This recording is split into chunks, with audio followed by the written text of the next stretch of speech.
Helicopter বিধ্বস্ত হয়ে ইরানের প্রেসিডেন্ট রইসি নিহত। বেঁচে নেই পররাষ্ট্রমন্ত্রী সহ আরোহীদের কেউই, নিশ্চিত করলেন দেশটির ভাইস প্রেসিডেন্ট। রাজধানীর বিভিন্ন সড়কে আজও অটোরিকশা চালকদের অবস্থান, দাবি মেনে নিতে বিক্ষোভ করছেন তারা। বেটার লাইফ হসপিটাল রামপুরা থানার মধ্যে, এই দুই থানার সীমানার মধ্যে এসেই তারা দুই পাশে রাস্তাঘাট বন্ধ করে দিয়েছে। তাদের বক্তব্য যে গতকালকে যে মিরপুরে একটা বিচ্ছিন্ন ঘটনা সংঘটিত হয়েছে, সেই ঘটনার রেশ ধরেই তারা আজকে এখানে রাস্তা বন্ধ করা।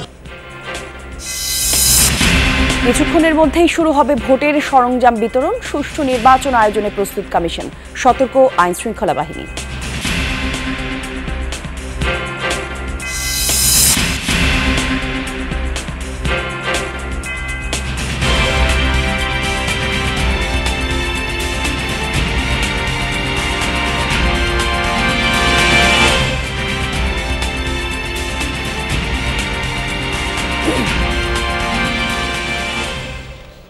আমন্ত্রণ জানাচ্ছি যমুনা নিউজে, আপনাদের সাথে আমি জান্নাতুল কলি আছি। সংবাদের শিরোনামগুলো দেখছিলেন, জানিয়ে দেব বিস্তারিত।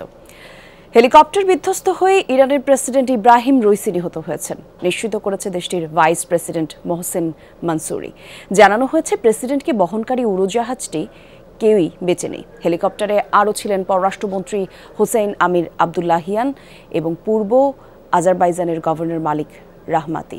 সোমবার সকালে দুর্ঘটনাস্থল শনাক্তের কথা জানায় ইরানের রেড ক্রিসেন্ট। বিধ্বস্ত হেলিকপ্টারের কাছাকাছি পৌঁছেছে স্বেচ্ছাসেবী সংগঠনটির সদস্যরা। উদ্ধার তৎপরতায় আছে আরও ৭০টির বেশি বিশেষজ্ঞ টিম। ঘন কুয়াশা সহ বৈরী আবহাওয়ার মধ্যেই চলছে অভিযান। তত্ত্বাবধানে আছেন ইরানের রেভলিউশনারি গার্ডসের কমান্ডার হোসেইন সালামি। রোববার ইরানের পূর্ব আজারবাইজানের প্রবেশে দুর্ঘটনার শিকার হয় প্রেসিডেন্ট রইসির হেলিকপ্টার। ইরান আজারবাইজান সীমান্ত এলাকা থেকে উত্তর পশ্চিমাঞ্চলীয় তাবরিজ শহরের দিকে যাচ্ছিলেন তিনি। ধারণা করা হচ্ছে উত্তরাঞ্চলে হার্ড ল্যান্ডিংয়ের শিকার হয়েছে উড়োযানটি।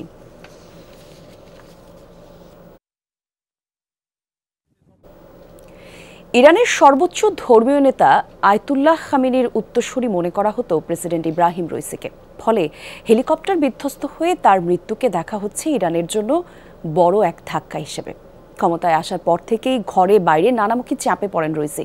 পোশাকের স্বাধীনতার দাবিতে আন্দোলন, গাজা ইসরায়েলি অভিযানের মতো কঠিন পরিস্থিতিও সামাল দিতে হয় তাকে। পাল্টাপাল্টি ক্ষেপণাস্ত্র হামলাকে কেন্দ্র করে ইরান ইসরায়েলের যুদ্ধের শঙ্কাও দেখা দেয় রইসির শাসনামলেই। ইরানের আইন, সংবিধান এবং ধর্মীয় বিশ্লেষক হিসেবে পরিচিত ইব্রাহিম রইসির পেশাদার জীবন শুরু হয় প্রসিকিউটর জেনারেল হিসেবে, তাও মাত্র ২০ বছর বয়সে। কারাজ শহরের কৌশলী হিসেবে ওই দায়িত্ব পান তিনি। ১৯৮৯ থেকে ১৯৯৪ সাল পর্যন্ত রইসি তেহরানের প্রসিকিউটর জেনারেলের দায়িত্ব পালন করেন। ২০০৪ সাল থেকে তিনি এক দশক জুডিশিয়াল অথরিটির উপপ্রধানের দায়িত্ব পালন করেন। ২০১৯ সালে তাকে বিচার বিভাগের প্রধান নিযুক্ত করেন দেশটির সর্বোচ্চ ধর্মীয় নেতা আয়াতুল্লাহ খামেনি। মূলত তখন থেকে ইরানের গার্ডিয়ান কাউন্সিল এবং সর্বোচ্চ ধর্মীয় নেতার ঘনিষ্ঠ জন হিসেবে পরিচিত পান রইসি।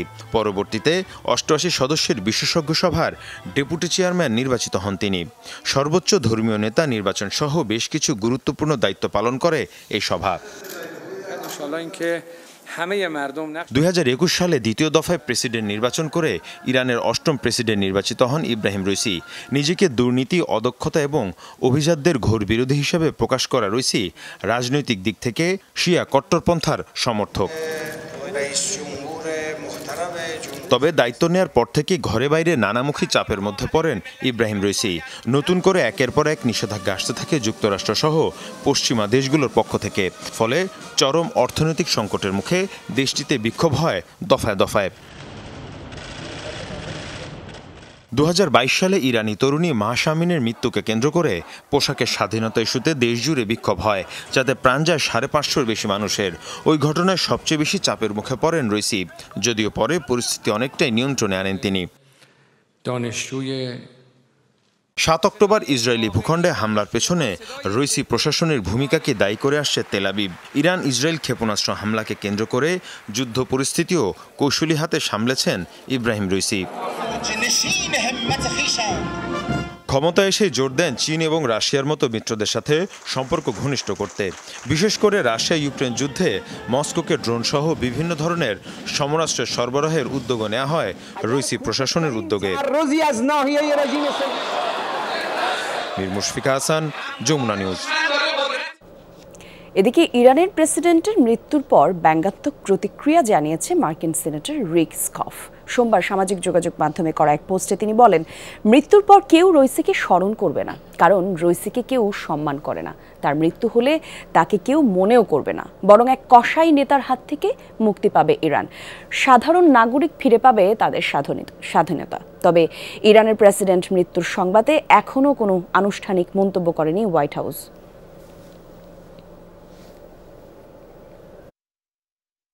এমন এক স্পর্শকাতর সময়ে ইব্রাহিম রইসি নিহতের ঘটনা, যখন গাজায় ইসরায়েলের অভিযান ঘিরে নজিরবিহীন উত্তেজনা চলছে মধ্যপ্রাচ্যে। তাই স্বাভাবিকভাবেই এই দুর্ঘটনা নিয়ে উঠছে নানা প্রশ্ন, ছড়াচ্ছে নানা ধরনের গুঞ্জন। আসলে কি ঘটেছিল ইরানের প্রেসিডেন্টের সাথে? দুর্যোগপূর্ণ আবহাওয়ার মধ্যেও পররাষ্ট্রমন্ত্রী সহ রইসির আকাশযাত্রা, মার্কিন হেলিকপ্টার ব্যবহার সন্দেহ তৈরি করেছে এসব ইস্যু।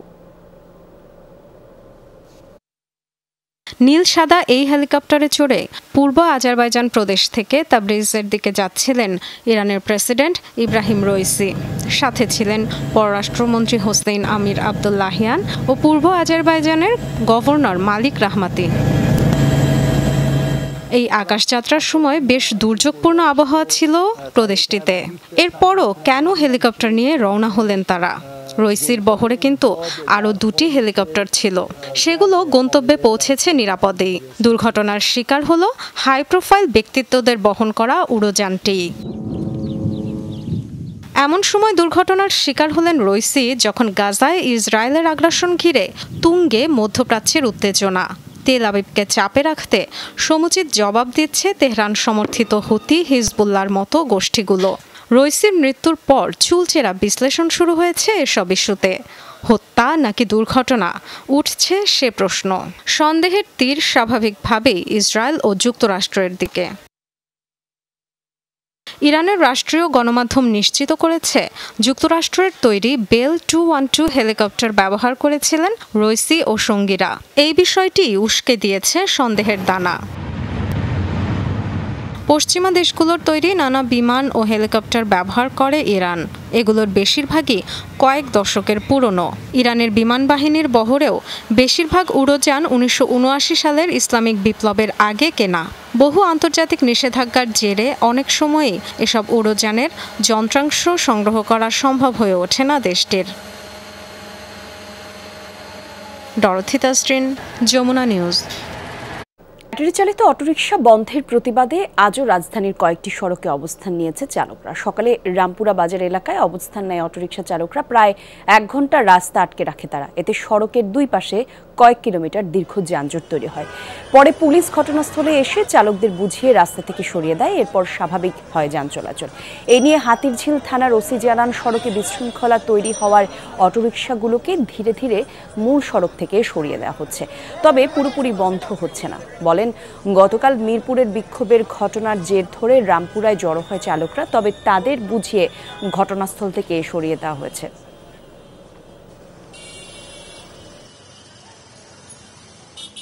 তাদের বক্তব্য যে গতকালকে যে মিরপুরে একটা বিচ্ছিন্ন ঘটনা সংঘটিত হয়েছে, সেই ঘটনার রেশ ধরেই তারা আজকে এখানে রাস্তা বন্ধ করার চেষ্টা করেছে।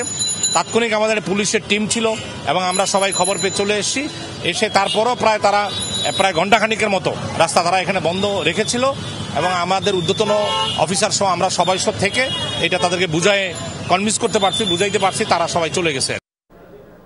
দর্শক, এ বিষয়ে আরও কিছু বিস্তারিত তথ্য আমরা জানবো। আমাদের দুই সহকর্মী আমাদের সঙ্গে যুক্ত হবেন। আমরা শুরুতেই যেতে চাই রামপুরার ডিআইটি সড়ক এলাকায়। সেখান থেকে আমাদের সহকর্মী শাকিল হাসান আমাদের সঙ্গে ইতিমধ্যে যোগ দিয়েছেন। শাকিল, একটু জানাবেন এখনকার পরিস্থিতি কেমন দেখতে পাচ্ছেন? অটোরিকশা চালকরা এখনো রাস্তায় অবস্থান করছেন কিনা একটু জানাবেন আমাদের।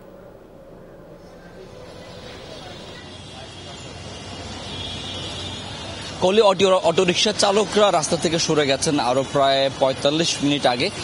এখন যান চলাচল একেবারেই স্বাভাবিক। আপনি দেখতে পাচ্ছেন আমার পেছনে আইনশৃঙ্খলা বাহিনীর সদস্যরা কিন্তু আছেন এবং তারা সকাল থেকে এখানে এসছেন। যখন শ্রমিকরা রাস্তায় নেমে সড়ক অবরোধ করে রেখেছেন। এই সড়ক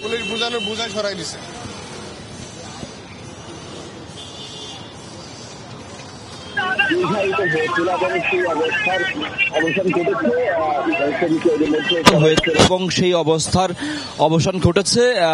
শ্রমিকরা এর মধ্যে সড়ক ছেড়ে ওয়াবদা রোড সেখানে ফেরত পাঠিয়েছেন। তবে আমরা হাতিরঝিল থানার ভারপ্রাপ্ত কর্মকর্তা আওলাদ হোসেনের সঙ্গে কথা বলেছি।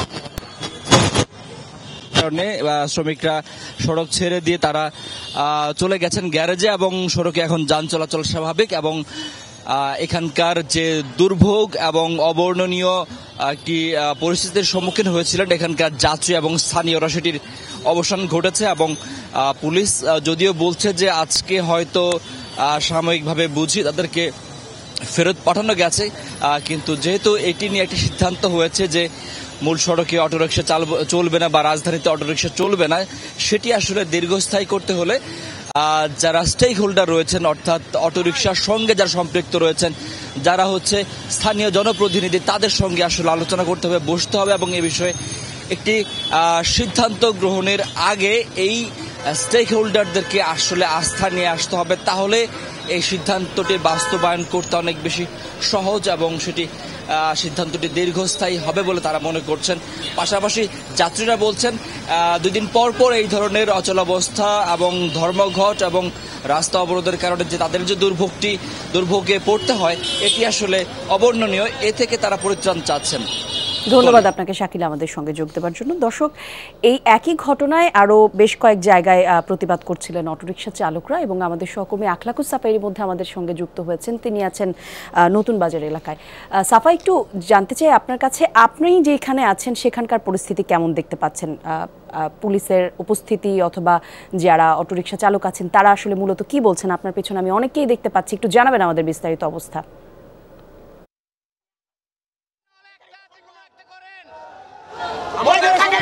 কলি, এই যে নতুন বাজার যে সড়কটি, এটি হচ্ছে বাসতলা মোড় বলা হয়, যেটি নতুন বাজারের পরে এবং শাহজাদপুরের মাঝামাঝি যে জায়গাটি, এই জায়গাটিতে সকাল 10টা থেকে অটোরিকশার, ব্যাটারি চালিত অটোরিকশার শ্রমিকরা তারা এই রাস্তাটি অবরোধ করেছেন। এবং এই অবরোধের কারণে কিন্তু আমরা দেখতে পাচ্ছি যে পুরো পূর্ববর্তী সরণি হয়ে যে রাস্তাটি রামপুরা হয়ে মালিবাগ পর্যন্ত গিয়েছে, পুরো রাস্তাটি কিন্তু এখন নতুন বাজারের এই অংশ থেকে টোটালটাই বন্ধ। এবং এর উল্টো দিকের যে রাস্তাটি, সেই রাস্তাটি শ্রমিকরা সেখানে অবরোধ না করলেও একটি রাস্তার যানজটের কারণে কিন্তু বাকি সবগুলো রাস্তা, অর্থাৎ পাশের যে রাস্তাটি আছে সেই ধমনী সড়ক, সেটিও কিন্তু পুরোটাই যানজটের মধ্যে পড়ে গেছে। এই পথে কিন্তু এখন কেউই সেই অর্থে আর চলাফেরা করতে পারছেন না। বিক্ষুব্ধ যে অটোরিকশা চালকরা, তাদের যে দাবি অথবা তাদের যে তারা যা চান সেটি হচ্ছে তাদেরকে হুট করে অটোরিকশা বন্ধ করে দেওয়াতে তাদের রুটি রুজির উপর আঘাত করেছে। এবং তারা যেটি বলছেন, তাদের হয় কর্মসংস্থান করে দিতে হবে অথবা তাদেরকে রিক্সা চালানোর অনুমতি দিতে হবে। এবং এটিও বলা হচ্ছে যে এই ব্যাটারি চালিত অটোরিকশা এত বছরে এর সংখ্যা এতটাই বেড়েছে এবং এর সঙ্গে জীবিকা নির্বাহের এতগুলো পরিবারের সঙ্গে যুক্ত হয়েছে।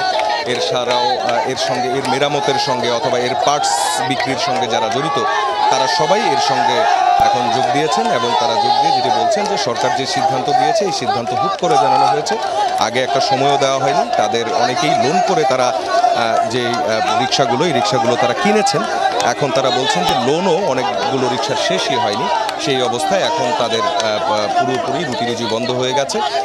এটাই কিন্তু মূলত তাদের দাবি। আমরা দেখতে পাচ্ছি যে সকাল থেকেই পুলিশ কিন্তু চতুর্দিকে ঘিরে রেখেছে এবং ওই পাশ পর্যন্ত আন্দোলনটাকে কোনোভাবেই যেতে দেওয়া হয়নি। কিন্তু তারপরও আসলে ফল পাওয়া যায়নি, কারণ দুই দিকেই এখন রাস্তায় জ্যাম এবং আশেপাশের যে কানেক্টিং রোডগুলো আছে সেগুলো কিন্তু এরই মধ্যে বন্ধ হয়ে আছে। অনেক ধন্যবাদ আপনাকে সাফা।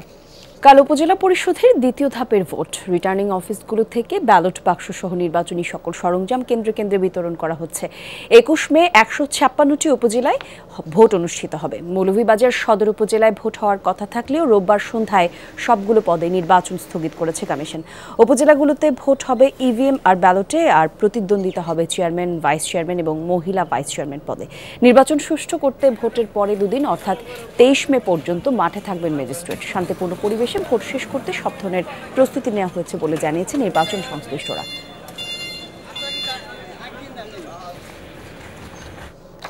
দর্শক, নির্বাচন পূর্ববর্তী খবর আমরা জেনে নেব সহকর্মীদের মাধ্যমে। দ্বিতীয় ধাপের ভোট হবে শরীয়তপুরের সদর আর জাজিরাতে। সার্বিক প্রস্তুতি সম্পর্কে জানাতে সেখান থেকে যুক্ত হচ্ছেন সহকর্মী SM শাকিল। শাকিল, একটু জানাবেন ভোটের সার্বিক প্রস্তুতি কেমন দেখতে পাচ্ছেন এবং আর তো মাত্র অল্প সময় বাকি, সর্বশেষ কি অবস্থা সেখানে?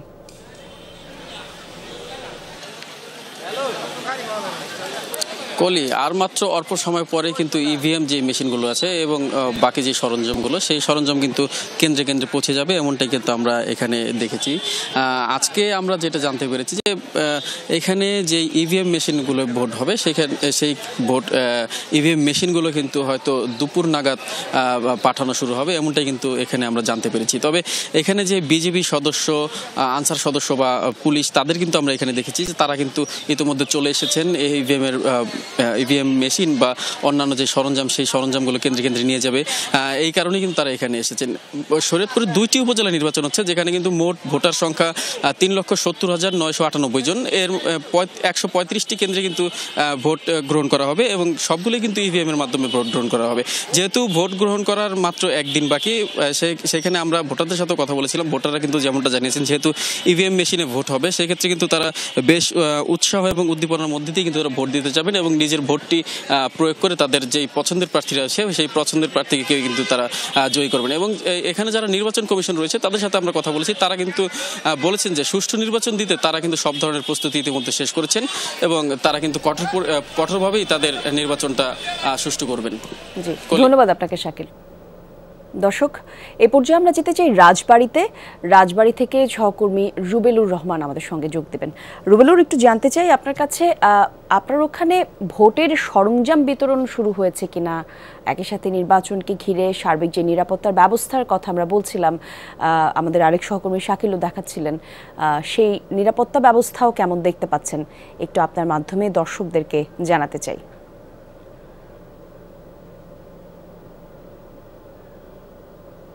দর্শক, দুঃখিত, আমাদের সংযোগটি বিচ্ছিন্ন হয়েছে। আমরা যাচ্ছি পরবর্তী সংবাদে। দুর্গম পাহাড়ে একের পর এক মিলছে অস্ত্র তৈরির কারখানা। সেখান থেকে যাচ্ছে চট্টগ্রাম সহ সারা দেশে। গুলি আসছে পার্শ্ববর্তী দেশ থেকে। গত এক বছরে র্যাবের অভিযানে গ্রেফতার 50 জন দিয়েছে চাঞ্চল্যকর তথ্য। তাদের মতে শুধু চট্টগ্রাম অঞ্চলেই অবৈধ অস্ত্র ব্যবসায়ী আছে অন্তত 200 জন।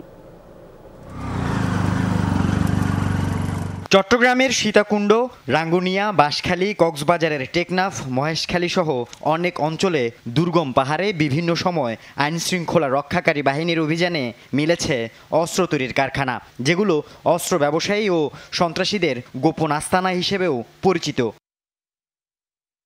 গত এক বছরে এমন একাধিক কারখানায় শুধুমাত্র র্যাবের অভিযানেই উদ্ধার হয়েছে 150টি আগ্নেয়াস্ত্র। মূলত লোকচক্ষুর অন্তরালে অস্ত্র তৈরি, পাচারের সুবিধা এবং অভিযান হলে গহীন অরণ্যে পালানোর জন্য কারিগররা সীমান্তবর্তী দুর্গম স্থান বেছে নেয় বলছে র্যাব। গহীন জঙ্গল বা অরণ্যেই সিলেক্ট করে থাকে। এক্ষেত্রে আমরা আমাদের কাছে যে তথ্য আছে তাতে বাঁশখালী, জঙ্গল সেলেমপুর, সীতাকুণ্ড এবং এদিকে আমাদের রাঙ্গামাটি, খাগড়াছড়ির কিছু এলাকায় এই ধরনের কারখানা থাকতে পারে। নির্বাচনের সময় বাড়ে অবৈধ অস্ত্র বেচাকেনা, ব্যবহার হয় মাদক পরিবহনের কাজেও। চট্টগ্রাম অঞ্চলে অবৈধ অস্ত্র ব্যবসায়ীর সংখ্যা 200 জনেরও বেশি। এর মধ্যে গত এক বছরে র্যাবের হাতে গ্রেফতার 50 জন দিয়েছে চাঞ্চল্যকর অনেক তথ্য। অস্ত্রধারী আসামি ধরি আমরা যেটা জানি যে তারা 10,000, 15,000, 20,000 টাকা, ডিপেন্ডস অন যে অস্ত্রের ক্যাটাগরিটা কীরকম, সেটার উপর ভিত্তি করে তারা এটা অনেক সময় ক্রয় করে নিয়ে আসে, আবার অনেক সময় ভাড়ায় নিয়ে আসে। র্যাবের তথ্য মতে অবৈধ অস্ত্র দেশে তৈরি হলেও বুলেট আসছে পার্শ্ববর্তী দেশগুলো থেকে। আবার অনেক সময় স্বর্ণ ও মাদকের বিনিময়ে মিলছে বিদেশি পিস্তল সহ ভারী অস্ত্র। আল আমিন শিকদার, যমুনা নিউজ, চট্টগ্রাম। হবিগঞ্জের বানিয়াচংয়ে আগুনে ক্ষতিগ্রস্ত হয়েছে 4টি ব্যবসা প্রতিষ্ঠান। স্থানীয়রা জানান, ভোরে মাকুলি বাজারে একটি ইলেকট্রনিক্স দোকানে আগুন দেখতে পায় তারা। মুহূর্তেই আগুন ছড়িয়ে পড়লে অন্তত 4টি দোকান ক্ষতিগ্রস্ত হয়। স্থানীয়রা আগুন নিভাতে চেষ্টা চালায়। পরে খবর পেয়ে বানিয়াচং ফায়ার সার্ভিসের একটি ইউনিট পৌঁছে আগুন নিয়ন্ত্রণে আনে। অগ্নিকাণ্ডের কারণ এবং ক্ষতির পরিমাণ এখনও জানা যায়নি।